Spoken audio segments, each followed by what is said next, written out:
Bom dia, boa tarde, boa noite, pessoal. Mais uma aulinha aí. Hoje sobre fotossíntese. Uma aula que vai no embalo da nossa última aula, né? Que foi sobre metabolismo energético. Então a gente vai continuar essas considerações aí de reações químicas. E um fenômeno não menos importante, que é a fotossíntese. Bom, para a gente começar, apresento-lhes o cloroplasto, né? Que é a organela onde ocorre a fotossíntese. Estruturas importantes aqui. Estroma, uma das fases da fotossíntese vai acontecer lá, a gente vai ver isso lá na frente. Tilacoide, que a outra fase acontece aqui. Então essas moedinhas aqui são chamadas de tilacoides. Tá? Uma pilha de tilacoides chamamos de grânum. O plural de grânum seria grana. Então, vários grana. Isso aqui tem o plural de grânum seria grana. E grânum é essa pilha de tilacoides. O que a gente chama de lamela aqui é porque uma ligação entre um grânum e outro, né? Então a gente até às vezes vai ter algum slide, vocês podem ver, qualquer outro lugar que vai estar escrito lumen do tilacoide ou algo do tipo. É porque são tubos, né? Que vai formar um compartimento ligado. Então na verdade aqui é um tubo que liga, né? Um grânum ao outro através dessas lamelas, certo? E o que vai de encontro à teoria endossimbiótica que a gente falou na última aula em relação à mitocôndria, está aqui, ó. Presença de DNA, duas membranas, uma interna, outra externa. Então, uma capacidade de reprodução, uma capacidade de autoaplicação. Então, colocando aí cloroplasto junto com membrana, com mitocôndria, como organelas responsáveis aí no estudo dessa teoria endossimbiótica, tá? Aqui eu coloquei mais por conta de curiosidade, como a gente vê no microscópio óptico, né? Aqui a gente vê nitidamente a parede celular, bem enfática, e a quantidade de cloroplasto aqui dentro, armazenando clorofila para fazer a fotossíntese, certo? Bom, coloquei a equação aqui, não está balanceada, porque não coloquei a glicose em si, né? Então, gás carbônico e água reagem que na presença de luz produz moléculas orgânicas, oxigênio e água. A gente vai ver com frequência, claro, o C6H12O6 aqui, que é a forma da glicose, né? Só que como não produz apenas glicose, na verdade o produto da fotossíntese, o principal produto é a sacarose. Então eu preferi deixar assim, tá? Mas vocês vão ver normalmente o C6H12O6 aqui. Então aqui obtém, né, não só a glicose, como sacarose e polissacarídeos, né? Eu deixei só o celulose e o amido aqui. O importante é que não cair em determinadas armadilhas. Quando eu coloco realizada por vegetais clorofilados, cuidado, porque não é toda planta que faz fotossíntese. Isso é uma armadilha que é fácil cair, né? A gente sempre vincula a planta à fotossíntese, mas não é toda planta que faz fotossíntese. E aí, quando eu pergunto que planta não faz fotossíntese, o que vem na cabeça de vocês? Com certeza, na de alguns, vieram plantas carnívoras, pois não é. Planta carnívora faz fotossíntese, tá? As plantas que não realizam fotossíntese, os vegetais que não realizam fotossíntese, são os vegetais holoparasitas. O que é isso? São vegetais, são plantas que parasitam outras plantas, tá? E sugam a seiva elaborada dessas outras plantas. Quer dizer, eles conseguem penetrar suas raízes, chamadas de austórios, no vaso chamado floema, que transporta a seiva elaborada.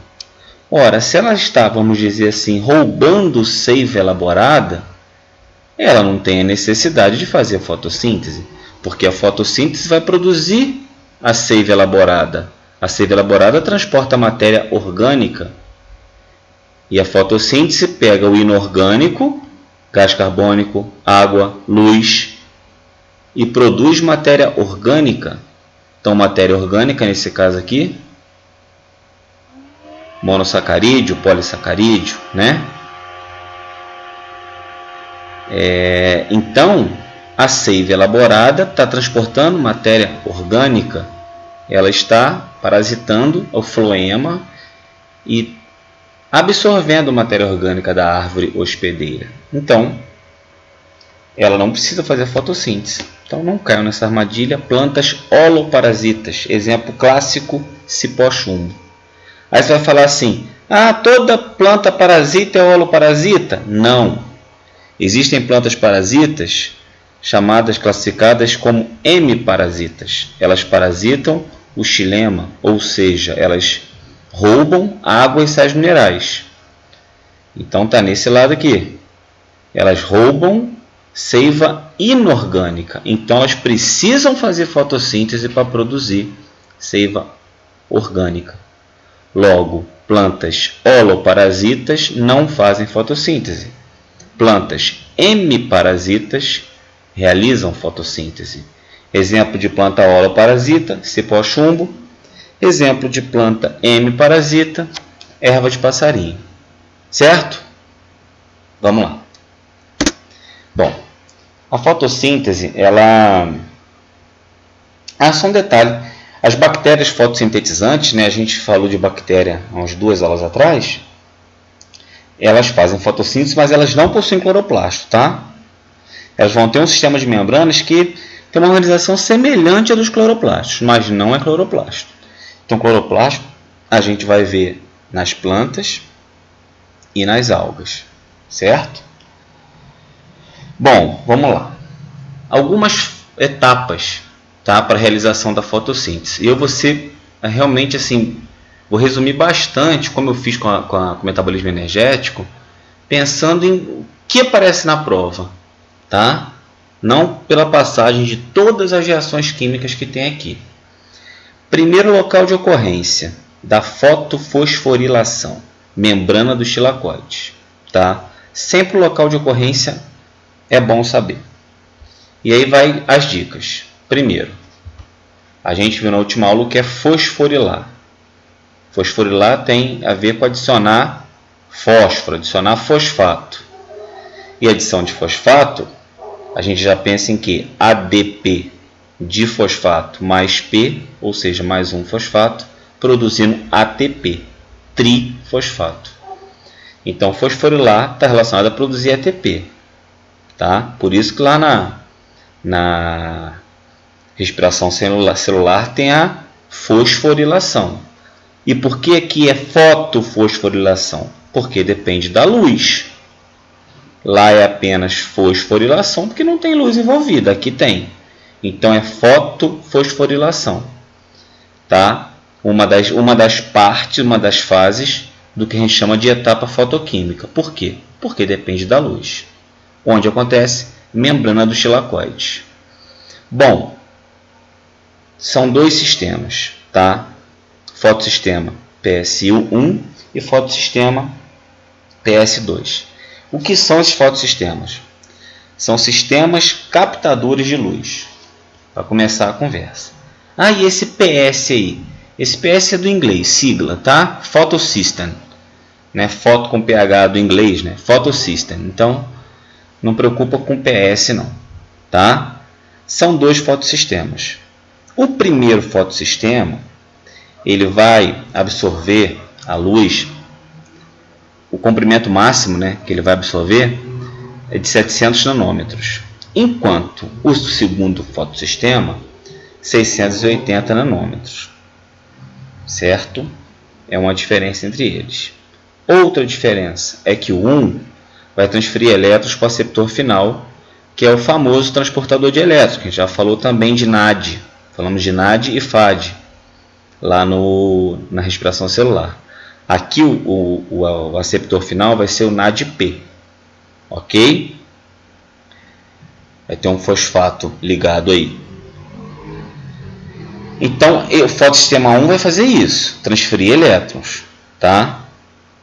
Para o aceptor final, NADP, quer dizer, vai formar NADPH, tá? O fotossistema 2 vai realizar a fotólise da água. De novo, foto, luz. Lise está relacionada a quebra. Lembra do termo lise celular? Está relacionada a quebra. Fotólise da água seria alguma coisa relacionada assim, quebra da água a partir da luz. Bem a grosso modo para que vocês entendam. Eu coloquei uma sequência, então esse slide está muito escrito, mas é para que vocês possam entender a sequência de eventos que acontece. Tá? Acho que vai facilitar para vocês.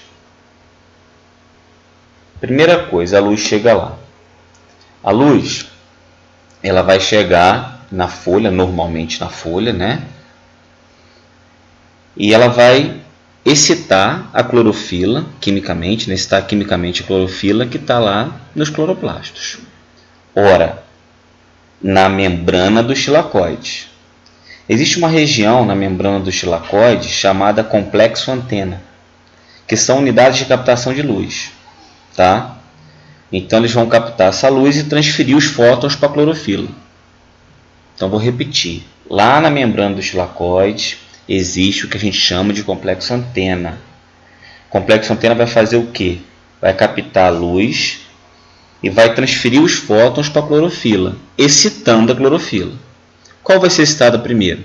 Essa clorofila que vai captar, né, essa faixa de onda que tem no máximo 680 nanômetros. A gente chama de P680. Bom, liberou os elétrons. Tá? Esses elétrons vão ser transferidos para a substância aceptora. Quer dizer, vai cair, um aceptor vai capturar esse elétron, que a gente chama de aceptor Q. A clorofila vai recuperar os elétrons retirando-os da água. Opa, por que retirando-os da água? Porque a água vai se decompor. Está aí no quarto item. A água se decompõe em íons, hidrogênio, oxigênio. Tá? O oxigênio, a cada 2 moléculas de água, né? Molécula de água tem um oxigênio só, H2O. Esse oxigênio vai ser liberado, ele vai se unir. Então, a cada 2 moléculas de H2O quebradas, vai formar um O2. Certo? Por isso, olha aqui, ó. Deixa eu voltar aqui rapidamente. Nós temos aqui, ó. Opa, voltei muito. Ih, peraí. Aqui, ó, aqui embaixo, na figura, 12 moléculas de água. Então, tem 12 íons de oxigênio, correto? Olha os 12 aqui, ó. Olha os 12 aqui. Aí você vai falar assim, e essa água aqui? E esse oxigênio aqui? E esse oxigênio aqui? Eles vêm do gás carbônico. Tá? Esses 12 oxigênios da água são os 12 oxigênios do O2. Então, já vi isso cair em prova. É verdade que tem um tempo que não cai, mas de onde é proveniente o oxigênio que nós respiramos? Resposta: água. Não é do CO2. E o CO2 vai estar lá na letra A, porque a gente pensa na água de uma forma líquida e o CO2 na forma de gás. Aí vai pensar assim, quem não assistir essa aula vai pensar assim, entra CO2, sai O2, letra A, CO2. Parabéns, você errou mais essa. Tá? Então, o oxigênio que a gente respira é proveniente da água. Porque a água vai ser quebrada na fotólise, vai se decompor. O hidrogênio vai ser capturado pelo aceptor de elétrons. O oxigênio vai se unir formar O2, os íons oxigênio vão se unir, formar O2 e vão ser liberados para o ambiente. Ok? Isso é muito importante. Tá aqui, né? A gente chama essa subfase, vamos dizer assim, de fotólise da água. Então, o prefixo foto dá toda a dica para a gente. Fotólise da água e fotofosforilação dependem de luz. Olha o foto no nome dela aí. Então, são partes da fase fotoquímica, que antigamente era chamada de reações de claro ou reações de luz. Tá? Prefiro fotoquímica. Daqui a pouco vocês vão entender por quê. Na parte de baixo, esses elétrons vão ser transferidos de um aceptor para outro através de uma cadeia transportadora de elétrons. Não tem novidade aí para vocês, semelhante ao que acontece na respiração celular. Tá? Transferência até chegar a um aceptor chamado plastocianina, é uma proteína. Parte da energia captada na forma de luz é liberada. Ora, como eu falei com vocês, é uma sequência. Às vezes é mais difícil de entender assim, mas logo vocês vão conseguir conectar as ideias. Nesse sentido, ATP é produzido, é sintetizado. Ora, olha a fotofosforilação aí. Olha a fosforilação acontecendo. Tem ATP sendo sintetizado, sendo produzido. A plastocianina conduz o elétron capturado até o fotossistema 1 e ocorre reposição do elétron perdido pela excitação da clorofila P700. Claro que a luz vai chegar lá e não vai excitar só uma clorofila, não vai excitar só a clorofila 680, vai excitar tudo. Então, a P700 também perdeu seu elétron. Tá? E ele vem lá da 680 para repor. Por isso a gente chama essa fotofosforilação de acíclica. Porque o elétron perdido pela P680 não voltou exatamente para ela. Foi chegar e repor o elétron lá da P700. Tá? E o elétron perdido pela P700 é transportado até chegar a um outro aceptor chamado ferredoxina. Tá? E estão transferidos para o NADP, produzindo, como eu já tinha falado, o NADPH. Essa conclusão é fundamental. PS1. O que acontece no PS1? Produzido NADPH. E no PS2? Produzido ATP. E na etapa fotoquímica? Produzido NADPH e ATP. Então a luz chega, acontece fotofosforilação e acontece fotólise da água. Nisso, produz-se NADPH e ATP. NADPH e ATP é o produto da etapa fotoquímica. Já vi isso cair em prova. E o que vai acontecer com isso aqui? Eles vão ser levados para a etapa química. Tá? A etapa química é dependente da etapa fotoquímica.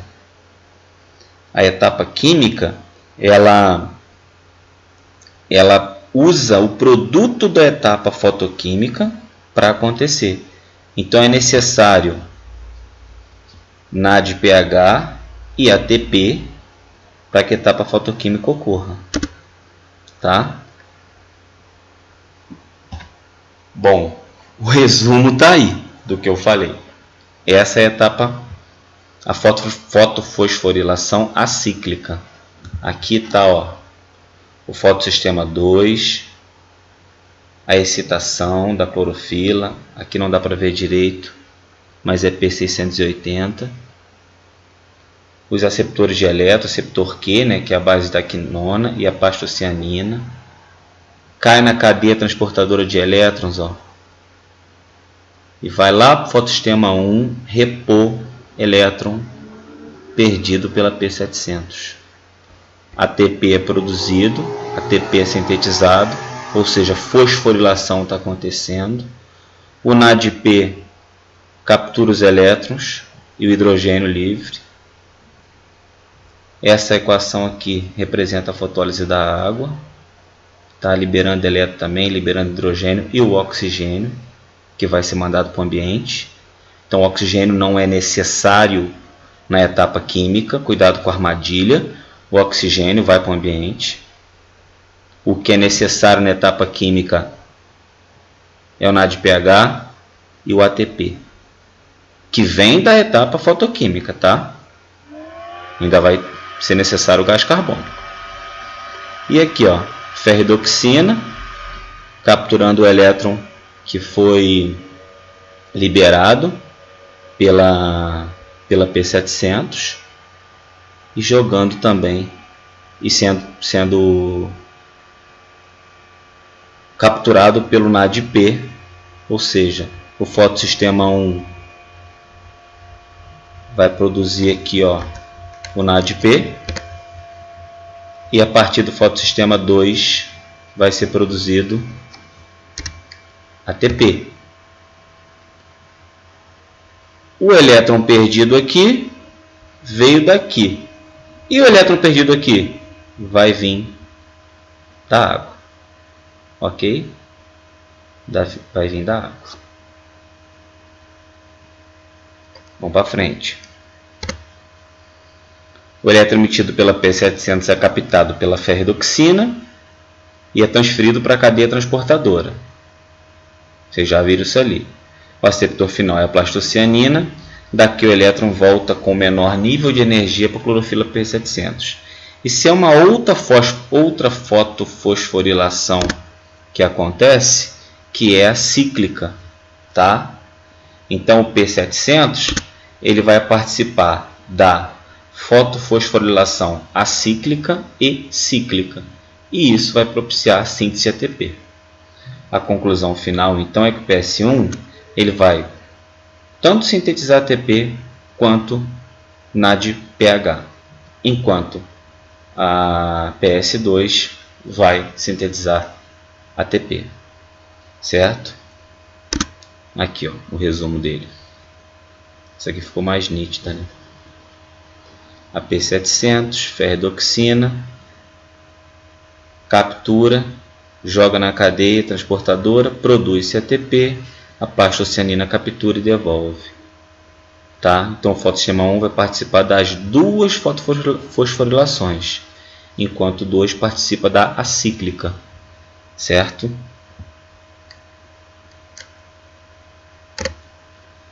Aí a gente chega na etapa química, que acontece no estroma. Certo? Bom, por que química? Tem alguns livros que vai trazer lá reações de escuro. Não gosto, porque dá a ideia que vai acontecer, que a fotossíntese acontece à noite. Não acontece. Por que a etapa química não vai acontecer à noite? Porque a etapa química depende do produto da etapa fotoquímica. Se a etapa fotoquímica não acontece à noite, como a química vai acontecer? Não tem jeito. A etapa química depende do NADPH. A etapa química depende do ATP. E NADPH e ATP são produzidos na etapa fotoquímica. Se não tem a etapa fotoquímica à noite, não vai ter etapa química à noite. Ok? E acontece a etapa fotoquímica de dia, a planta armazena para fazer a fotoquímica, para fazer a química à noite? Não. Vai acontecendo tudo durante o dia, tá? A gente depois pode até falar de exceções que existem, de plantas que armazenam gás carbônico para fazer a fotossíntese, vamos dizer assim, à noite, mas é um grupo específico de plantas, não é o padrão, tá? A gente pode falar depois sobre isso. Mas o padrão é que aconteça tudo durante o dia, porque não tem como armazenar ATP e NADPH para utilizar só à noite. Cuidado com essas coisas, hein? Então, chamado ciclo das pentoses, tá? Ciclo de Calvin-Benson, que foi os descritores aí desse ciclo das pentoses. O que é isso? Série de reações das quais participam o NADPH e o ATP. Estou falando disso direto, né? E olha aí, ó, o CO2 entra no ciclo reagindo com a chamada RUBP, ribulose bifosfato. Então o CO2 vai entrar só agora no processo, tá? CO2 não participa da etapa fotoquímica, certo? Tá aqui, ó. O CO2 entrando, reagindo com a ribulose e produzindo PGA. Não se preocupem com essas reações todas que acontecem aqui, tá? O que vai acontecer, já que é um ciclo das pentoses? Vai regenerar essa pentose aqui, que é a ribulose bifosfato. Daí o nome ciclo das pentoses. Aqui é produzida a matéria orgânica. Então veja bem, o que pode cair na sua prova? O que o ciclo das pentoses necessita? Necessita de gás carbônico, necessita de NADPH, necessita de ATP.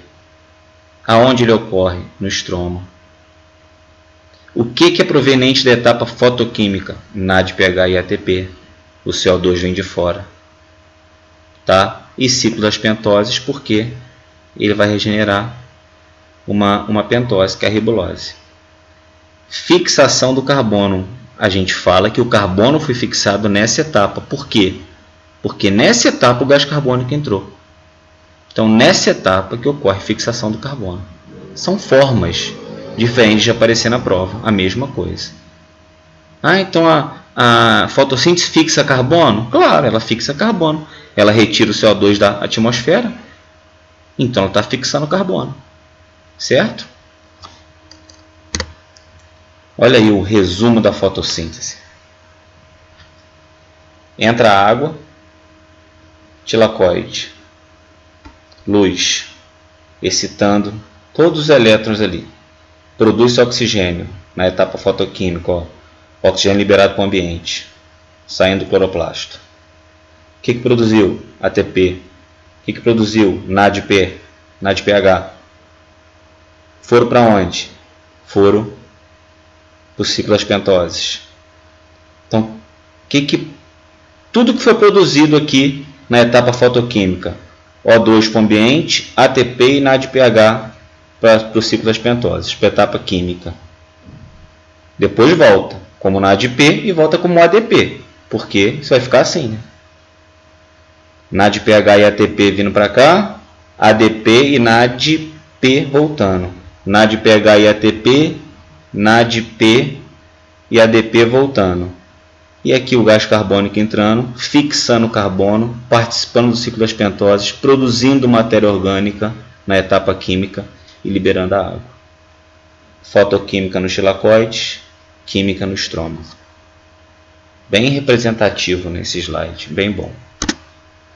Aqui a mesma coisa, só com outra visualização para fixar bem. Certo? Olhem os desenhos, estudem, analisem, porque é muita informação, tá?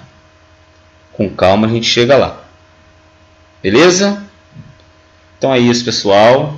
Mais uma aulinha. E até a próxima semana. Abração para vocês.